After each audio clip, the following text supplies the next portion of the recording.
Oh, yan. Guys, ulam namin ng tanghalian. Masarap ba to? Yan, ano ba to? Ba't ganito? Ang tinik ng ulo. Lobster yan. Lobster. Ganito ba talaga to? Hindi ba inaalsa ng balat? Aba na, ang lalaki ng suman yan. Tinanggal ko na nga halo. Ang gagayang kahaba. Tapos ito, tsaka ito. Yan, pare-pareho. Ang ng suman yan. Ang lalaki guys. Nakakatakot naman kainin. Ay, nasaan yung ibang talangka? Ito, andito. Ha? Andito iba. Andyan. Tingnan nyo guys, oh. Ayan. Nabaak na. Tingnan nyo yung paa niya, oh. Ang laki ng ipit niya. Grabe. Oh. Yan. Ngayon lang po ako nakakita ng ganito sa bahay na iluluto. Dati, lagi sa restaurant lang ako nakakita. At saka yung mga buhay doon sa kalsada. Sa highway. Yung madami doon sa highway. Lalo dyan sa Laguna, dyan sa parting highway ng papuntang Manila. Ang dami. Ang lalaking lobster. Tsaka ito yung parang to talangka. Crab. Ito kalimasag. Ang lalaki guys, oh. Ayan, naku, ang laki talaga guys. Ayan, ang laki, oh. Parang nakakatakot namang iulam, parang hindi ulam. Kaya nga, parang halimaw, sagwa na.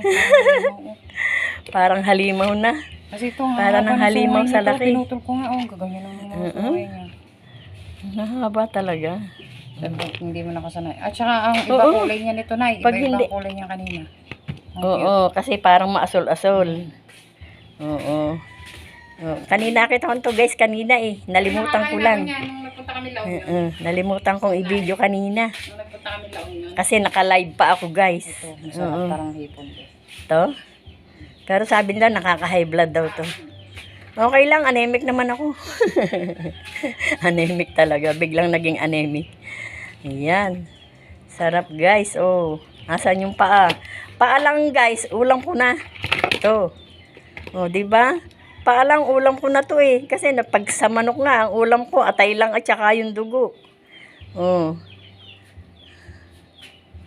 Ano yun? May pumasok sa akin. Oh, ang laki guys. Oh. Sarap ng ulam ni Lola ng tanghalian guys. Pero hindi po ako magluluto guys. Yung manugang ko, ayan. Gagataan daw. Lalagyan ng, ayan. Nabili yun ng okra Burnok. Meron siya pala sa piling. Meron? Tira kahapon. Naku, hindi. Ay, ewan ko, bakit nawala na? Hingi ka na lang sa pining. Nalimutan na. Nawala na yung nabili, guys. Gagatan, guys. Ayun, yung gata sa dulo. Oh, yan. Masarap yan mamaya, guys.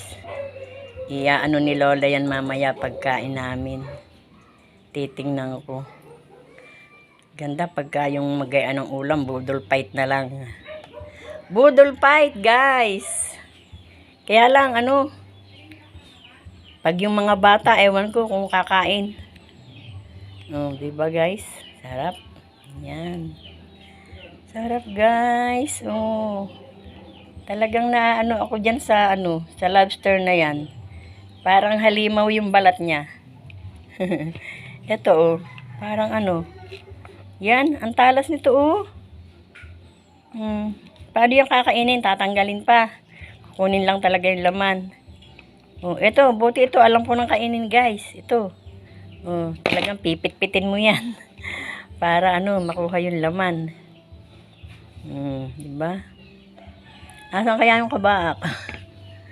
Yung kabaak. Masarap. Ito, masarap talaga ang laman ito, guys, ito, maliit yung ipit niya, guys. Ito isa, oh. Maliit yung ipis niya. Pero itong isa, ang laki. Ipit nung malaki, oh. Laki talaga, guys. Ay. Parang pag naipit ka nito, mapuputol na yung daliri mo. Diba, guys? Oh. Sarap ng tanghalian ni Lola. Bye, guys. Ay, naku. Yan, may putik pa ako. Natalsikan ako nung buhangin. Oh, bye-bye, guys. Bye-bye po. Salamat sa pag-support kay Lola. Bye-bye. Tingnan nyo na lang mamaya yung aming ulam. Tapos, may sili.